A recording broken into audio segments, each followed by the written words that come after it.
producto, cuando nosotros aquí arribita en la imagen, no sé si alcanzan a ver ahí, voy a marcar en rojo. Eso que estoy encerrando en rojo. Ahora voy a tratar de no indicarles con el mouse, sino que marcando, porque el otro día estaba, en receso estaba trabajando con un investigador de Concepción, estoy trabajando con un colega, y él me estaba mostrando unos artículos que tenía y me indicaba con el mouse, y por el lag que tenía el internet yo no veía justo cuando indicaba una parte, entonces voy a marcar mejor, ya, porque por si acaso hay un retardo en el internet. Entonces, esa es bueno, la conocida regla del producto, ¿cierto? De derivada del producto. Ya sabemos cómo se deriva el producto de una función. La idea es utilizarlo para facilitar para nosotros un poquito el cálculo integral. De hecho, muchos software ocupan esta propiedad para calcular integrales. Entonces yo les pedí que analizaran desde ese punto de vista esa integral que está ahí y esa que está ahí. Entonces partamos por analizar la primera, ¿ya? Entonces utilicemos esta propiedad. Voy a ir a la pizarra nueva ahora. Eso es solo para recordar un poquito.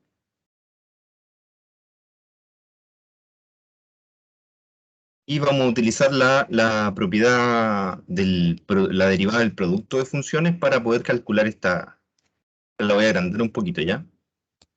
No, demasiado. Y ahí se pierde un poquito la calidad.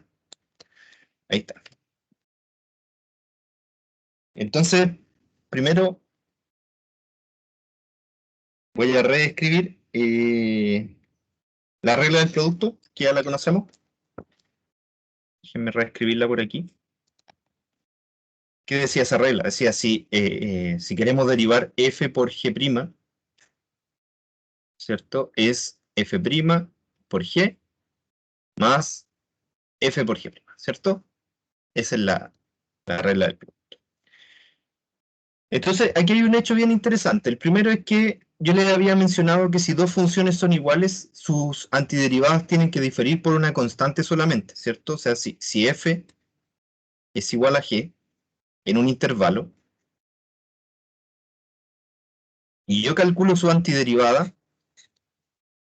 puede ser en el mismo intervalo o la integral indefinida, es decir, solamente la antiderivada como función, van a ser iguales excepto quizás por una constante, ¿cierto? O sea, las antiderivadas de una misma función difieren por una constante que le llamamos la constante de integración.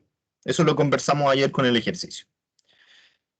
Entonces, son prácticamente iguales, son prácticamente la misma salvo una constante. Vamos a ocupar ese hecho porque si se fijan aquí arriba, en la fórmula que tenemos del producto, si yo calculo la antiderivada del término que está a la izquierda, es decir, de f por g', ¿ya? Todo el término que está a la izquierda de la igualdad, ¿qué voy a estar haciendo? Calculando la antiderivada de una función que está derivada, ¿cierto? Y la voy a escribir en términos de diferencial. F por g. Ustedes saben que eso es lo mismo que f por g'. Estoy calculando eso. Pero ¿qué me dice el teorema fundamental del cálculo? Me dice que en realidad esa es la función original. Eso es f por g, ¿cierto? Porque estoy haciendo dos procesos. Uno es calcular la antiderivada de una función que ya está derivada. Es decir, yo me estoy haciendo la pregunta, ¿qué función al derivarla me da eso que estoy encerrando en el círculo? Obviamente es la función f por g, porque ahí está la derivada de f por g. ¿Eso queda claro? ¿Que son iguales?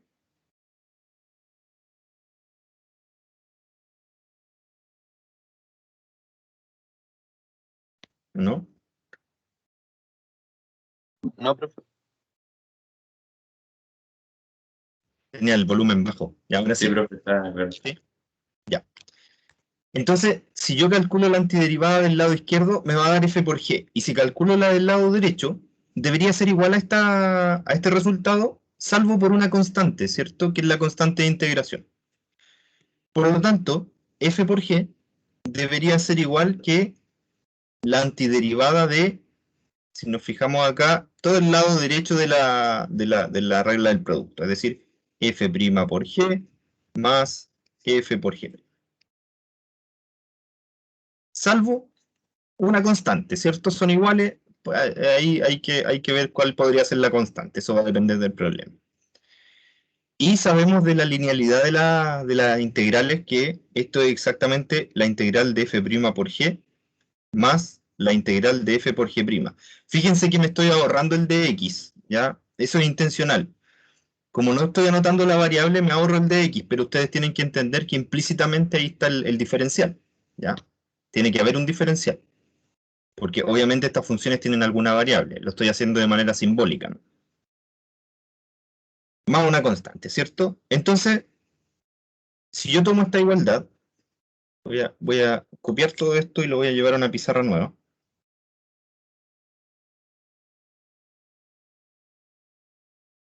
Tomo toda esta igualdad que está aquí y le llevo a una pizarrita nueva. Bueno, fíjense que me quedan dos integrales que se están sumando, o dos antiderivadas, igual al producto de dos funciones que se supone que yo conozco, ¿cierto? A priori, y una constante. Es decir, que si yo conozco una de esas dos integrales, puedo conocer la otra. ¿Correcto? Entonces, si me es posible, aquí tengo dos integrales, integral 1 y la integral 2. Ya. Si yo puedo calcular una de las dos, la otra queda implícitamente calculada porque basta que yo despeje, ¿cierto? Entonces, por ejemplo, si yo anoto 2 aquí a la derecha, perdón, a la izquierda, entonces f por g', la despejo, me quedaría f por g,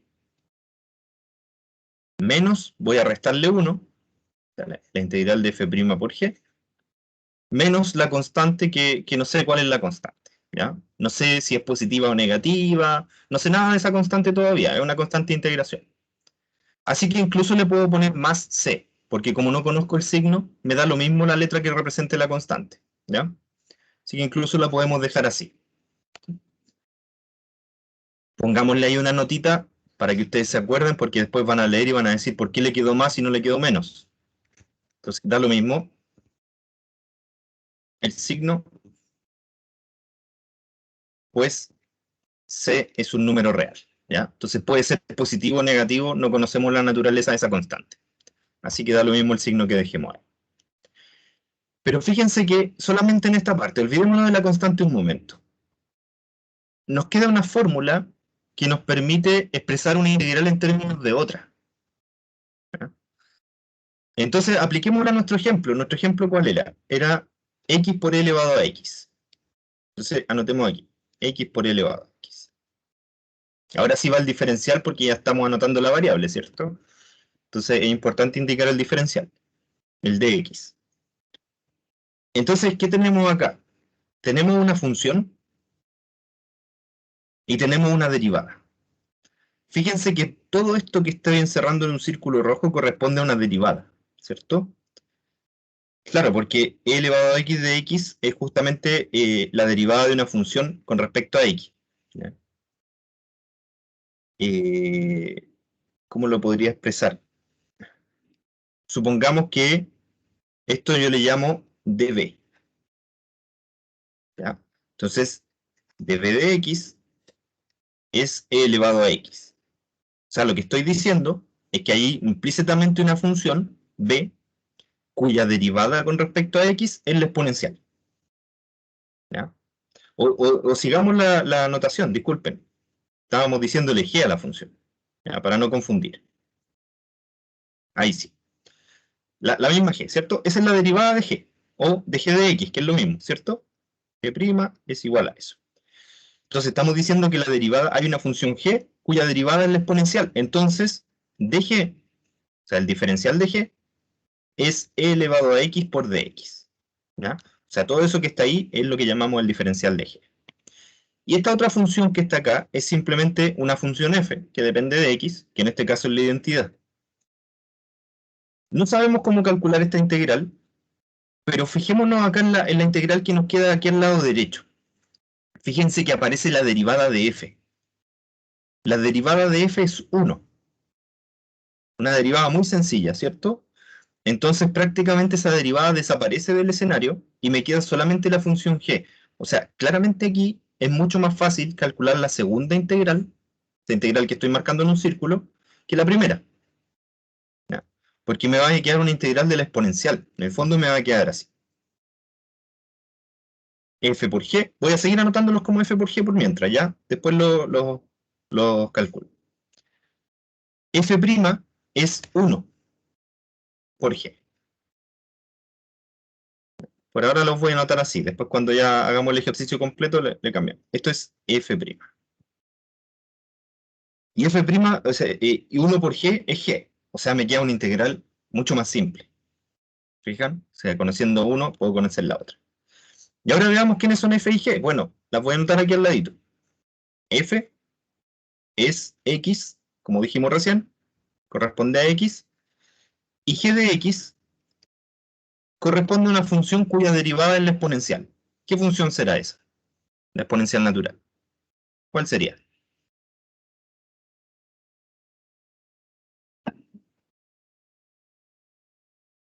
O sea, ¿qué función al derivarla me da como resultado la e elevado a x? La misma, ¿no? La misma, claro. Entonces ponemos aquí e elevado a x. Y ahí tenemos nuestra función f y g. Entonces ahora simplemente reemplazamos. F sería x, g sería e elevado a x. Y acá me queda la integral de 1, que no lo voy a anotar, por g, que es e elevado a x de x. Anoto el diferencial, porque ahora ya estoy anotando la variable, ¿cierto? Entonces tengo que incluir el diferencial. Pero mi fórmula dice, pero cuidado, que ahí no son iguales las antiderivadas, pueden diferir de una constante. ¿Ya? Entonces yo calculé mi integral que yo no sabía cómo calcular, que era un producto entre dos funciones. La calculé como una integral y la suma de una función bastante más sencilla, porque la integral o la antiderivada de elevado a x es la misma de elevado a x, por la misma razón que me dieron recién para g. ¿Ya? Esa antiderivada es elevado a x. O sea, esto me quedaría así como, voy a correr este cuadradito hacia arriba, me quedaría así. X por e elevado a x menos e elevado a x más una constante. Listo. Calculamos la integral que no sabíamos cómo calcular. Entonces hay que identificar aquí, ¿qué es lo que estábamos calculando? El producto de dos funciones. Pero una función, voy a anotarlo en verde, una función por la derivada de otra función. Y el objetivo es que mi otra integral sea más sencilla de calcular. Por supuesto que ustedes pueden considerar cualquiera de las dos integrales para calcular la otra, ¿cierto? Podría haber despejado la otra integral de esta fórmula y puedo conseguir la. Lo importante es que sea más fácil de calcular. ¿Ya? A esto le llamaron integración por partes. Yo le dije que esto era simplemente la derivada del producto de dos funciones, aplicado al cálculo integral. Pero el nombre oficial es, y tengo que mencionarlo por tanto, es integración por partes.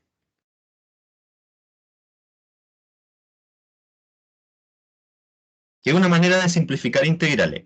Entonces, incluso si ustedes van a ocupar un software, de repente, en vez de ingresar en el software una integral muy complicada, pueden ocupar la integración por parte para ingresar una integral más sencilla, ¿ya? Y que el software se demore menos en calcularla o les dé algún resultado más coherente. Así que es un buen método y puede servir. Ahora, puede pasar que tengan que aplicarlo más de una vez. Por ejemplo, si van a integrar x cuadrado por elevado a x, yo sé qué funciones escoger porque sé cuál es la función cuya derivada se va a simplificar. Por ejemplo, aquí tengo un polinomio, ¿cierto? Si yo derivo ese polinomio de grado 2, me va a quedar un polinomio de grado 1, que es más fácil de integrar, ¿cierto? Entonces voy disminuyendo ese polinomio. Me va a quedar aquí, bueno, todo eso que está acá es e'. Ahí me faltó la comita. Entonces me va a quedar f por g. F por g es x cuadrado por e elevado a x, ¿ya? Menos la integral de f', que sería 2x, o sea, la derivada de f, por g, que es e elevado a x, más alguna constante, ¿cierto? Y esa la acabamos de calcular. Entonces tuvimos que aplicar esencialmente dos veces el procedimiento, ¿cierto? Me quedaría un 2 por la integral de x por e elevado a x, que ya la calculamos antes, que era todo eso que está ahí. Lo voy a recoger de acá para no copiarlo todo de nuevo.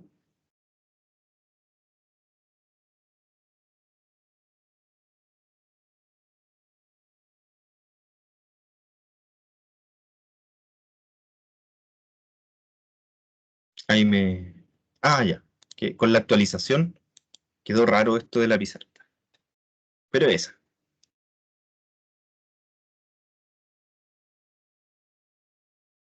Quedó con algunas mañas la actualización. Esa es nuestra integral que calculamos recién. La voy a encerrar entre paréntesis porque todo eso que está ahí, más la constante. Entonces, aplicamos dos veces el método, ¿se fijan? Dos veces la integración por parte.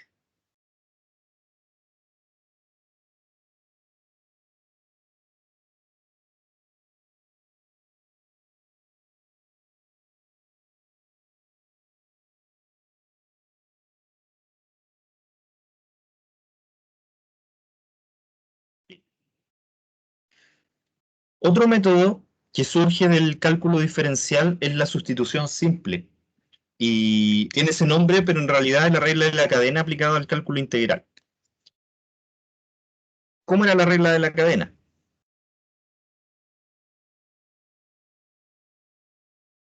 Bueno, en su forma más básica, teníamos la composición de dos funciones, ¿cierto? Y al derivar esa composición teníamos que derivar la función que estaba en el exterior y multiplicarla por la derivada de la función que estaba en el interior. ¿Ya? Esa era la regla de cadena binaria, o sea, entre dos funciones. También se podía expresar en la otra notación. Si teníamos, por ejemplo, la derivada con respecto a x de f de g de x, o sea, la composición de dos funciones, eso correspondía a la derivada de f con respecto a g por la derivada de g con respecto a x. Que era la misma regla de la cadena, pero escrita en términos de la notación de Leibniz. Esa notación diferencial. Y esta aquí arriba es Newton-Barrow. ¿Ya? Es una notación que que ocupaban más los ingleses versus la notación que ocupaban los alemanes. ¿Ya? Entonces, ¿cómo utilizamos esto para calcular la integral? Fíjense que si yo calculo las antiderivadas a ambos lados de esta igualdad, el lado izquierdo, de nuevo caemos en el teorema fundamental del cálculo, que me dice, bueno, esta es la antiderivada de la derivada de una función, o sea, es la función, ¿cierto? Está sumando y restando uno, hablando así como simbólicamente, o sea, no está haciendo nada, ¿cierto? Integrando y derivando. Y me dice que es igual a la antiderivada de una función, una cierta función. Bueno, aquí se hace un pequeño truco para simplificar, porque voy a anotar solamente esto. F' de g de x, ¿cierto? Que sería la primera derivada por g' de x. Esta es como la fórmula más básica que surge de la regla de la cadena para el cálculo integral. Pero alguien dijo, ya, yo estoy suponiendo que f y g son integrables. ¿Qué significa? Que ambas tienen primitiva o son primitiva de alguien. Fíjense en f'. Eso es alguna función, ¿cierto? Alguna función cuya derivada, o sea, que es la primitiva de la f, ¿ya? Entonces yo podría expresarlo como la primitiva, eso. O sea, lo podría escribir de esta manera. Una función cuya derivada sea esta que está aquí. Perdón, f minúscula, es una función cuya derivada me da esta función que está acá. O sea, f minúscula es la primitiva de alguien, ¿ya? Pongámosle una letra, no sé qué letra ponerle, a ver. Que esté más o menos asociada al problema. Mm.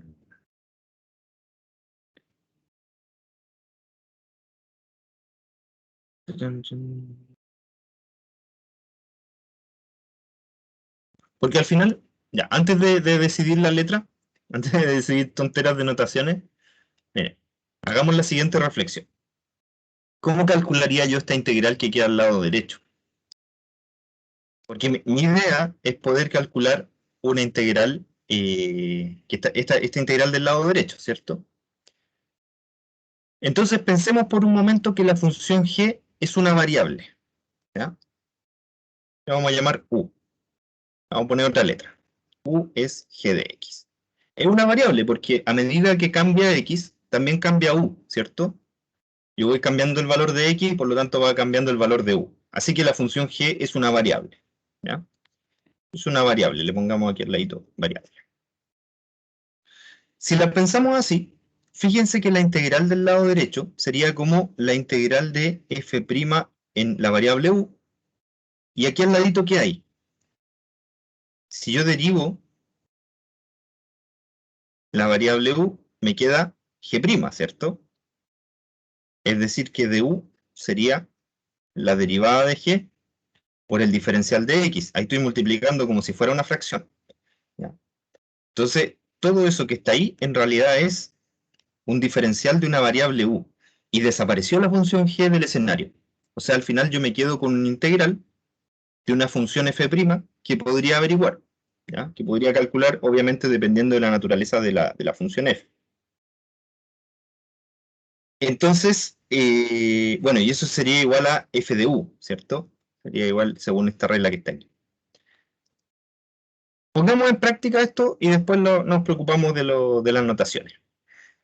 Por ejemplo, queremos calcular la integral del coseno o la antiderivada del coseno de x cuadrado más 1 por x. Ya. Aquí hay que identificar ciertas cosas. Por ejemplo, aquí claramente hay una composición de dos funciones. Una función f, ¿ya? Que podría ser la derivada, f', evaluada en una función g, que sería claramente x cuadrado más 1, ¿cierto? Y aquí al ladito, según nuestra fórmula, debería aparecer g', pero no está, porque hay un x. ¿Qué le falta ahí para hacer g'?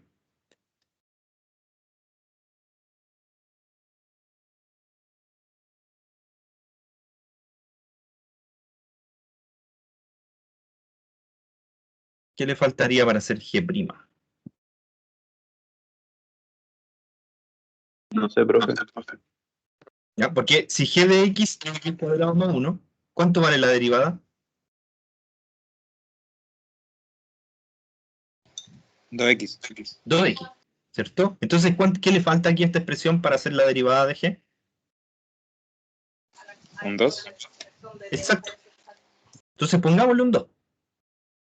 Y aquí afuera ponemos un medio. Trucazo descendríamos, ¿no es cierto? Finalmente, la linealidad de las integrales nos permiten adjuntar una constante, ¿cierto? Y 2 dividido en 2 es 1, así que en realidad no afecta a la integral. Es como estar multiplicando por 1, ¿no? Entonces, un pequeño truco que viene de la propiedad de la linealidad, ¿no? Recuerden que las integrales son lineales. O sea, ustedes pueden multiplicar por una constante tanto fuera de la integral como dentro de la integral. Entonces, ahí sí aparece la derivada de g. Ahí está. Según mi fórmula, el 1/2 yo lo ignoro porque es una constante que está multiplicando la integral. Me olvido de ese 1/2 un rato. Me preocupo solamente de esta antiderivada que está aquí. Según mi fórmula, esto debería ser, voy a volver a la página anterior un momento, f evaluado en g, ¿cierto? Es decir, debería ser, ahí está f'. Y lo que me piden acá es f. Entonces, si yo tengo que el coseno es la derivada, tengo que pensar en alguna función cuya derivada sea el coseno, es decir, en la antiderivada del coseno, ¿cierto? ¿Y qué función sabemos que tiene como derivada el coseno?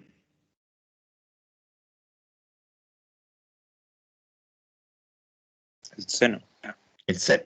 Entonces anotamos aquí seno, que sería f, voy a ir anotando aquí arribita la fórmula, evaluado en g, que es x cuadrado más 1. Evaluado en g de x. Y listo.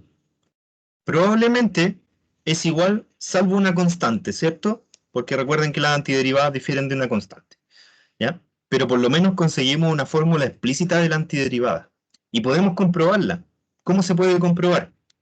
Tomamos esta función, que le vamos a llamar f mayúscula, y la derivamos. Y debería darnos la función original que está dentro de la integral. Entonces derivemos. Me quedaría 1/2. La derivada de seno es coseno. Y adivinen qué estamos aplicando aquí para derivar. La derivada de x cuadrado más 1 es 2x. La derivada de c es 0, así que no me importa. Después cancelo estos dos y me queda el coseno de x cuadrado más 1 por x. ¿Qué fue lo que ocupamos aquí? La famosa. Claro, porque este es un método que proviene de la regla de la cadena, finalmente.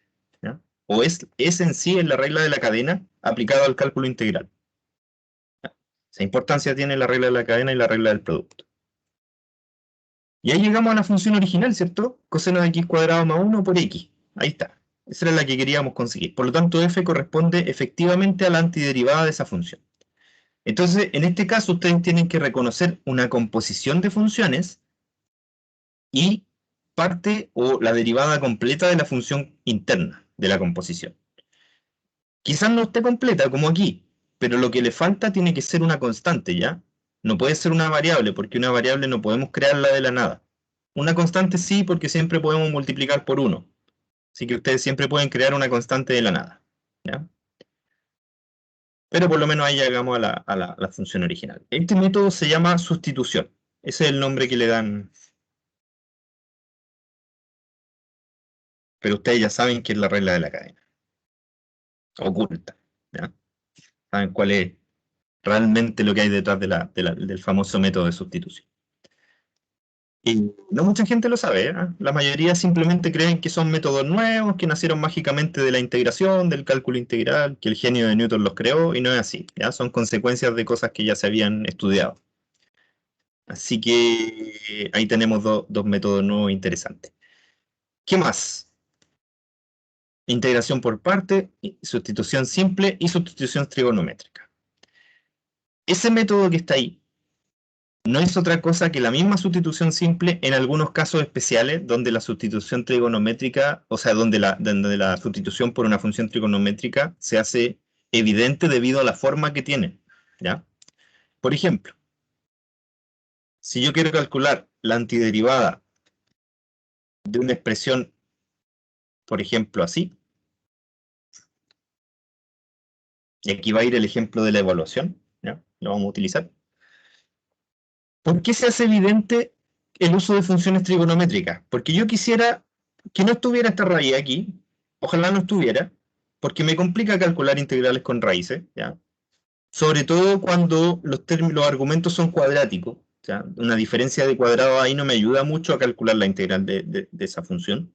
Si fuera solo la raíz de x no hay problema, ¿cierto? Porque es x elevado a 1/2 y eso lo integro con las potencias. Pero esa raíz en particular es un problema, una complicación. Entonces, yo quisiera que a al cuadrado menos x cuadrado, ojalá fuera un cuadrado perfecto. Porque si fuera un cuadrado perfecto, yo le extraigo la raíz y me queda un número, ¿cierto? ¿Ya? Ojalá, por ejemplo, si fuera 9. 9 sería 3 al cuadrado y la raíz de 3 al cuadrado es 3. Y ahí todo se soluciona. O sea que ojalá que esto fuera algún número al cuadrado. ¿Ya? Y ahí simplemente yo extraigo la raíz y obtengo el numerito que es más simple e integral. Que es lo mismo que si yo lo escribo así. ¿Cierto? El x cuadrado que está negativo aquí, lo sumo al lado derecho. Y me queda así. Y eso es igual a cuadrado. ¿Cómo se llama esto? Tiene un nombre. ¿Qué les recuerda eso? Ya no necesariamente un nombre formal, pero ¿qué les recuerda esa expresión? Círculo unitario, no sé. Sí, el círculo unitario, ¿cierto? Es lo primero que uno piensa. Dice, esa expresión ya, el círculo unitario. El radio 1.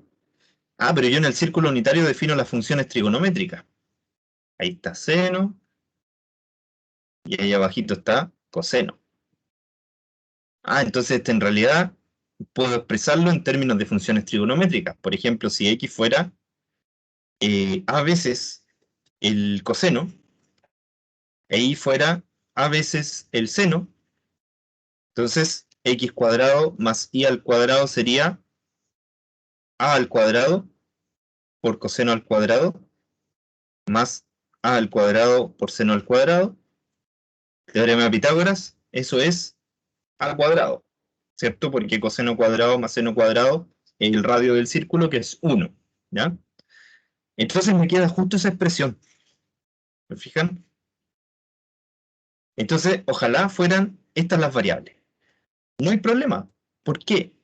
Porque x puede ser perfectamente a por coseno de u, porque el coseno es cualquier número entre menos 1 y 1, ¿cierto? Y si yo lo multiplico por a, sería cualquier número entre menos a y a. O sea que es justamente el valor de x que necesito. X no puede ser más grande que a, porque si no me queda indefinida la raíz, ¿cierto? Entonces tiene que ser un número que está entre menos a y a. ¿Cierto? Porque si no ahí queda un número negativo y me quedan unas raíces complejas y tendría que acudir a otro tipo de integración que nosotros no vamos a ver en este curso, que se llama integración en variable compleja. ¿Ya? Entonces, ojalá fueran así. Bueno, hagamos la sustitución. Cambiemos la variable x por esta expresión. Y veamos qué resulta en nuestra integral. Me quedaría la integral de al cuadrado menos x cuadrado de x. Y ahora la voy a cambiar. Y voy a escribir, en lugar de x, voy a escribir a por coseno de u, ¿cierto? Pero como el x está al cuadrado, me queda todo al cuadrado. Pero aquí hay un diferencial que no está en términos de la variable u, sino que en la variable x. Bueno, entonces, como yo tengo x, puedo derivar esa variable en términos de u y obtener cómo sería en términos de u. Entonces, dx con respecto a u sería a, que es una constante, por la derivada del coseno, que sabemos que es menos seno, ¿cierto? Le voy a poner el menos por aquí adelante, de u. O mejor lo voy a hacer de otra manera, para que les quede clarito, porque si no los voy a confundir ahí. ¿Qué hicimos nosotros? Hicimos un reemplazo aquí. Dijimos ya, x va a ser a por coseno de u. Lo vamos a expresar en términos de una función trigonométrica. Si yo derivo acá, con respecto a u, la x me va a quedar menos a por seno de u. Ahí estarán de acuerdo con eso porque la derivada del coseno es menos seno. Así que me queda exactamente eso. Y como los diferenciales yo los trato como números, puedo multiplicar de u y me quedaría menos a seno de u de u. O sea que de x, ese diferencial, lo voy a reemplazar por toda esta expresión que está acá.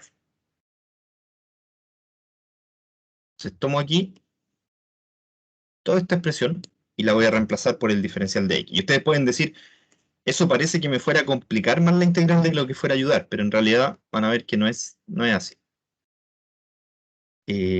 Control C. Ahí voy a tomar eso aquí, y ahí claramente no va a caber en el PDF, así que lo vamos a correr un poquito hacia la izquierda.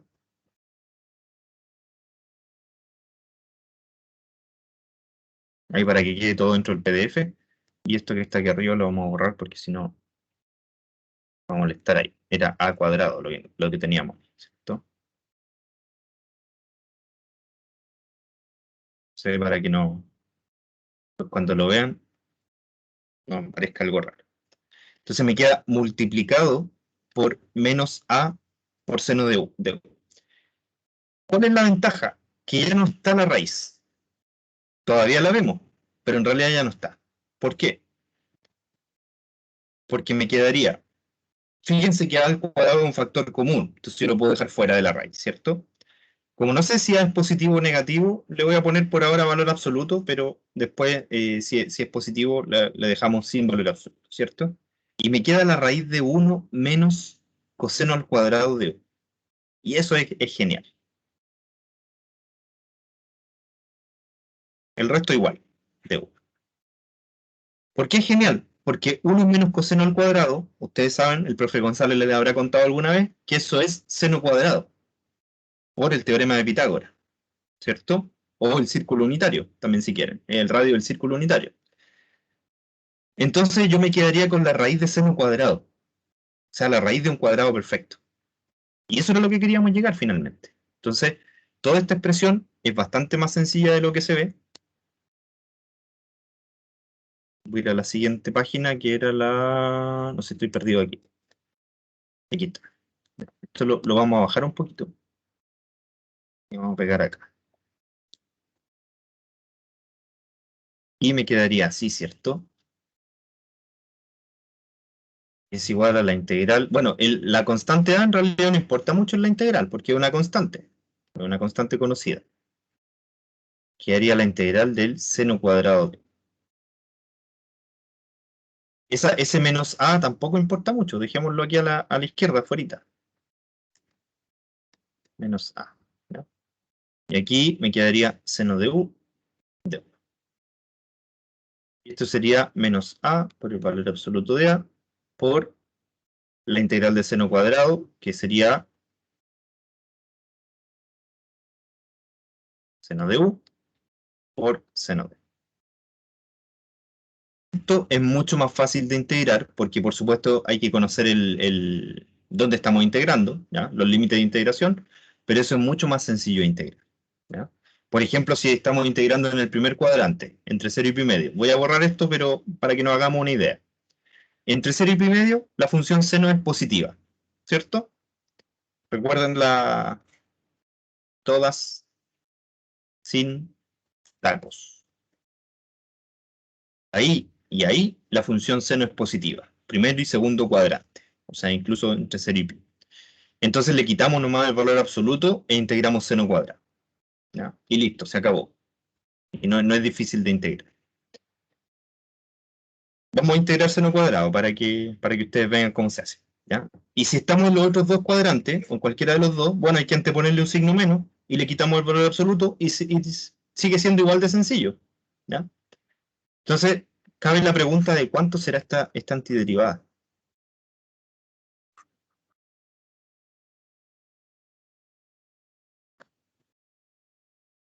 El truco, en general, yo les digo truco, en realidad es muy mala onda de mi parte decirle truco, porque son teoremas que surgieron de intelecto, ¿ya? Que se trabajaron mucho tiempo. En realidad, aquí la manera de calcular estas integrales es mediante identidades trigonométricas. Siempre que ustedes vean potencias de funciones trigonométricas o alguna combinación de funciones trigonométricas dentro de una integral, usualmente la manera de calcularla es mediante alguna identidad, ¿ya? No me sirve ocupar el teorema de Pitágoras porque voy a quedar con coseno cuadrado y voy a quedar en la misma, o sea, integrando coseno cuadrado, ¿cierto?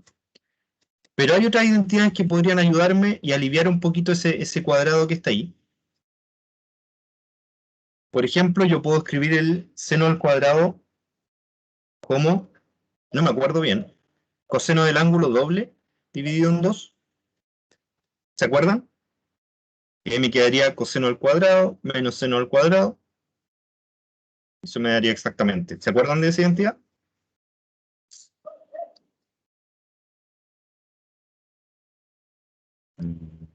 Más o menos. Más o menos. Hay que revisar las identidades de nuevo. ¿Ya? Vayan a su librito donde estudiaron trigonometría y repasen un poquito las identidades, las principales. Ya no hay que saber algunas muy rebuscadas, sino que las del ángulo doble, las de la suma, de la resta, de ángulo, por supuesto las pitagóricas, ¿ya? Más que nada esas, no hay que rebuscar tanto entre las identidades. Entonces yo puedo expresar esta integral así.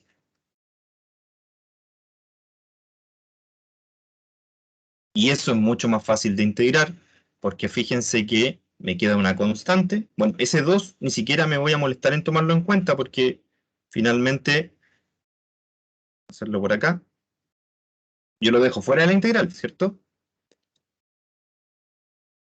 Así que no lo tomo mucho en cuenta. Integro 1, la integral de 1 es la variable, o sea, u en este caso, y luego integro el coseno de 2u. Pero eso no es como integrar seno cuadrado, que es complicado, sino que coseno de 2u es bastante más sencillo porque es una sustitución simple.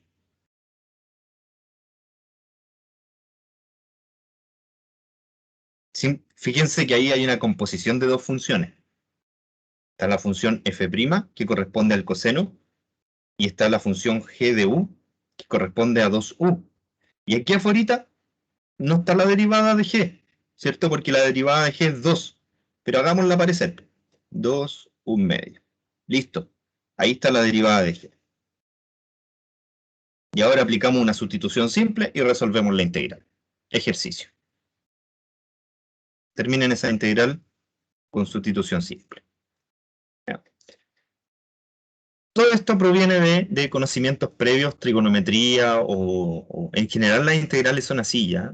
Ahora, si ustedes ven, la moda en un tiempo, sobre todo entre los ingenieros, encontrar integrales cada vez más complicadas y hay muchas fórmulas de integrar, incluso hay unos trucos, como ese sí se llama truco, el truco de Feynman, de derivar bajo el signo integral, que son reglas un poquito más avanzadas, pero finalmente el corazón de poder integrar es tener mucha cultura matemática, ¿ya? Para poder integrar hay que tener mucha cultura matemática, porque las integrales son entes, operaciones que requieren mucho conocimiento previo. O sea, ustedes tienen que manejar bien la geometría, tienen que manejar bien la trigonometría, el cálculo diferencial, ¿ya? El álgebra, requiere mucho conocimiento previo. Por eso a mucha gente le asusta el cálculo integral, le tiene miedo al cálculo integral, porque es uno de los primeros hitos matemáticos que exigen que hayan estudiado lo anterior, ¿ya? No está desconectado para nada de lo anterior. O sea, tienen que ocupar todas las herramientas que se les dieron antes para poder calcularlo. Ese es como el susto que provoca la integral. Eh, yo quería ver una propiedad y una aproximación numérica. Esperemos que alcancemos a ver eso.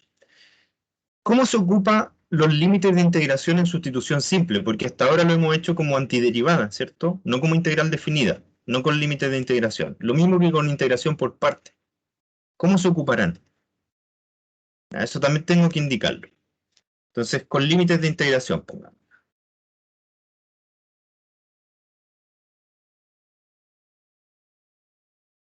O sea, ahora estamos integrando en un intervalo, ya no simplemente calculando una antiderivada. Por ejemplo, yo quiero con la sustitución primero. Digamos aquí sustitución. ¿Qué decía la sustitución? Yo tengo una integral identificada como la derivada de una función por la derivada de la otra función. O sea, como justo para la regla de la cadena, ¿cierto? Pero ahora tengo límites de integración. Esto yo lo voy a calcular como la integral de f' en u de u, donde u es g de x, es la nueva variable, ¿cierto? Esa es mi sustitución simple. Si x, aquí, x es igual a, ¿cuánto vale u?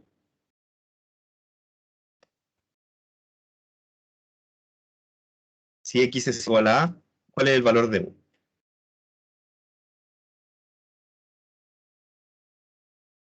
Respondan intuitivamente, no les estoy pidiendo que sepan. 1. GDA. ¿Sí? Eso. O sea, aquí iría g de a. Si x es igual a b, entonces u es igual a g de b, y aquí arriba iría, voy a correr un poquito esto para abajo porque está como muy apretado hoy.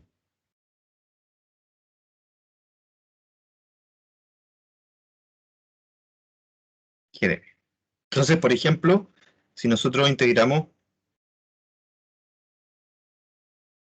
la integral entre 0 y 1 de x más 1 elevado a 10, vamos a hacer una sustitución porque aquí hay una composición de funciones, ¿cierto? Aquí yo tengo f', que es la potencia 10, compuesta con g, que sería x más 1, y al ladito tengo la derivada de g, claro, porque la derivada de g es 1, está ahí, ¿cierto? Está presente. Entonces, esto yo lo puedo escribir como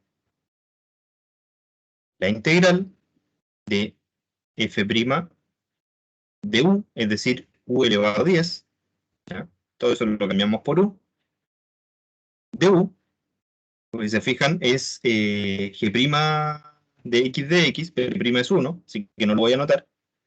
¿Y los límites de integración cómo cambian? Bueno, como u es igual a x más 1, cuando x vale 0, u vale 1. Y cuando x vale 1, u vale 2. Y ahí calculo esta integral, que ya todos sabemos calcularla, es u elevado a 11 dividido en 11, que es la antiderivada, entre 1 y 2, según el teorema fundamental del cálculo, sería 2 elevado a 11 dividido en 11, menos 1 elevado a 11 dividido en 11. Y ahí ustedes hacen el cálculo de ese numerito. ¿Ya? Y ahí se hace una sustitución y se pueden cambiar los límites de integración. Ese es el único caso complicado, porque en la integración por parte es bastante más sencillo, se aplican los límites directamente. ¿Ya? En la integración por parte,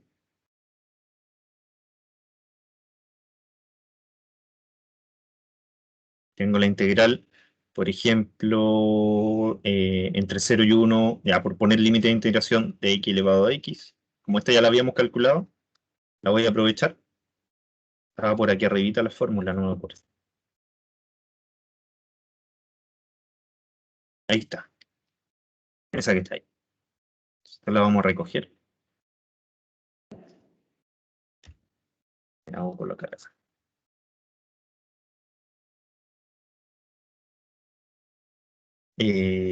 Sería así, pero obviamente antes de integrar me quedaría, recuerden, voy a anotar aquí, era f por g', ¿cierto? Aquí era f por g, f' por g. Así era la fórmula. Menos la integral, esta va entre 0 y 1, según el teorema fundamental del cálculo. O sea, esta antiderivada que está aquí, yo la evalúo entre 0 y 1. Y aquí va entre 0 y 1. Es decir, se preservan los mismos límites de integración. F' es 1 y g es e elevado a x de x. Entonces, el primero se evalúa, me quedaría 1 por e elevado a 1 menos 0 por e elevado a 0. Ahí apliqué el teorema fundamental del cálculo. Menos e elevado a x tiene la misma antiderivada y la evalúo entre 0 y 1 también. Entonces aquí me quedaría e elevado a 0 es 1, por 0 es 0.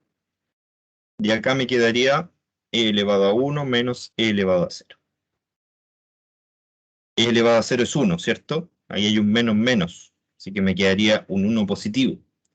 Y ese e se cancela con ese e, entonces me queda 1. Ese sería el valor de esta integral que está acá. Esta vale 1. ¿Ya? Entonces, en el caso de integración por partes, se conservan los límites de integración. No hay que hacer ninguna transformación. ¿Ya? Hay una... A los ingenieros les encanta ponerle nombre mnemotécnico a las cosas, porque no se aprenden los fundamentos, entonces finalmente tienen que ponerle reglas mnemotécnicas para acordarse. Y llaman a esto así. V. Entonces, en vez de ponerle F y G, le ponen U y B, V, V, y eso lo llaman así. Un día vi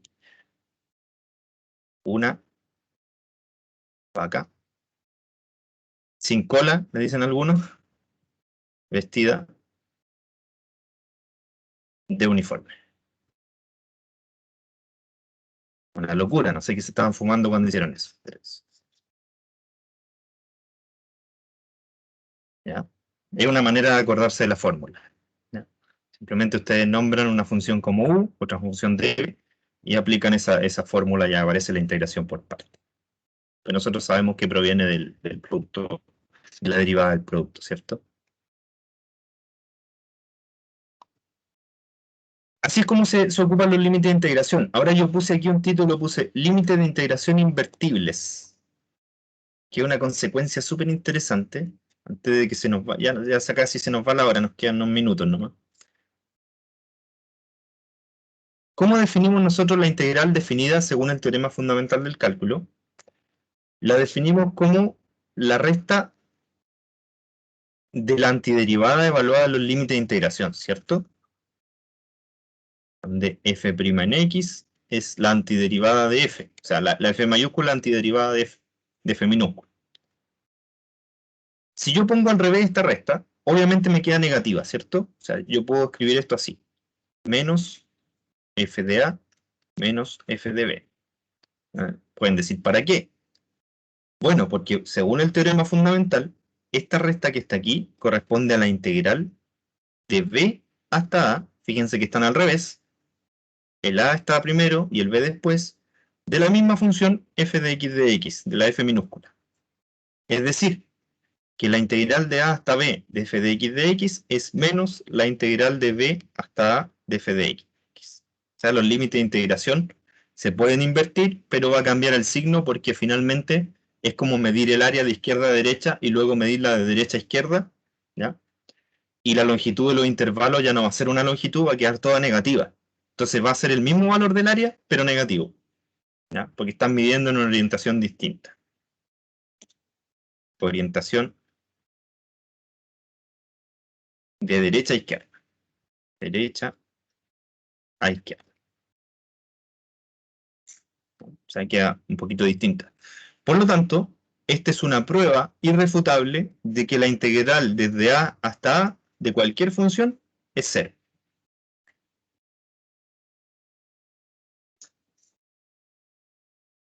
¿Por qué?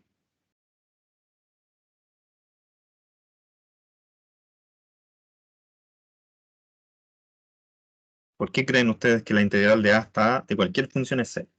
Según esta regla que obtuvimos aquí de los límites.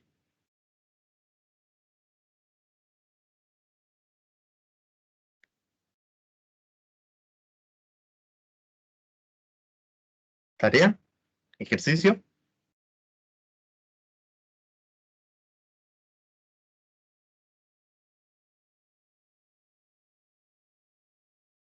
Profe, no, porque sería la inversa o algo así, ¿no? Claro, es por eso. Es por eso. ¿Ya? Escribir el argumento.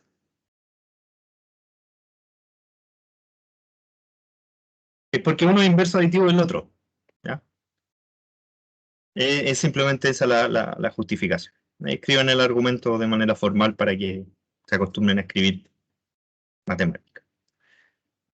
Y esa era la observación con respecto a los límites invertibles, ¿ya? Son cosas bien técnicas las que les estoy mencionando. Ustedes saben que uno ve como la teoría global, pero después empieza a ir a un poquito más fino y empieza a ver algunas cositas más técnicas, algunos detalles que se han quedado, ¿ya? Que es bueno trabajarlo. Aproximaciones numéricas ya no vamos a alcanzar a ver hoy día por la hora, pero como vamos a iniciar la próxima clase con esta temática, me gustaría por lo menos dejar la idea gráfica, ¿ya? En eso me demoro no más de 2 minutos. Simplemente para que queden con la idea gráfica y les sea más natural la próxima vez entenderlo.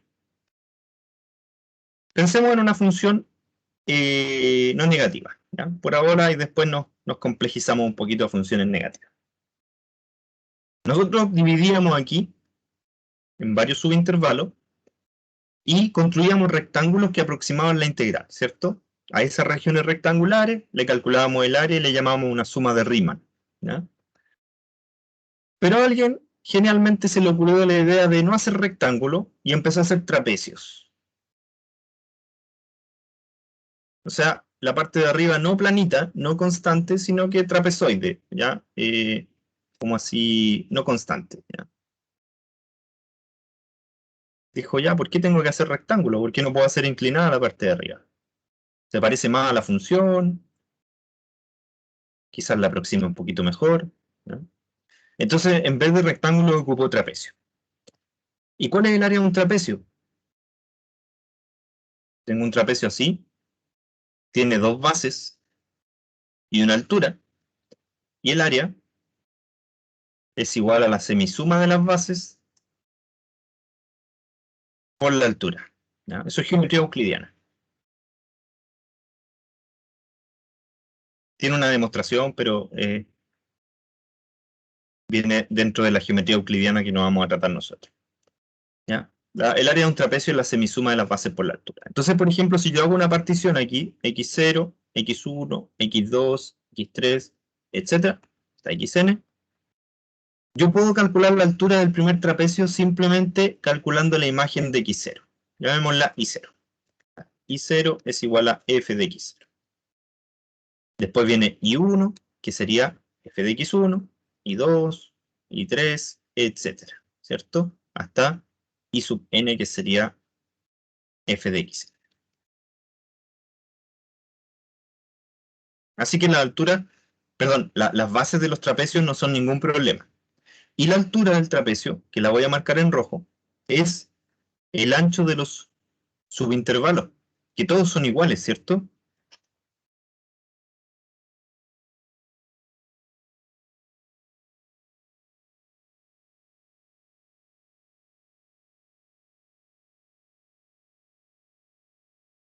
Es como si estuvieran viendo de lado, aquí voy a dibujar un marcianito, ahí con una ñata. Está como de lado, mirando, ¿se fijan? Sí, mirando para allá. Entonces, él ve que estas son las bases y que esto en rojito es la altura, ¿cierto? Desde su perspectiva.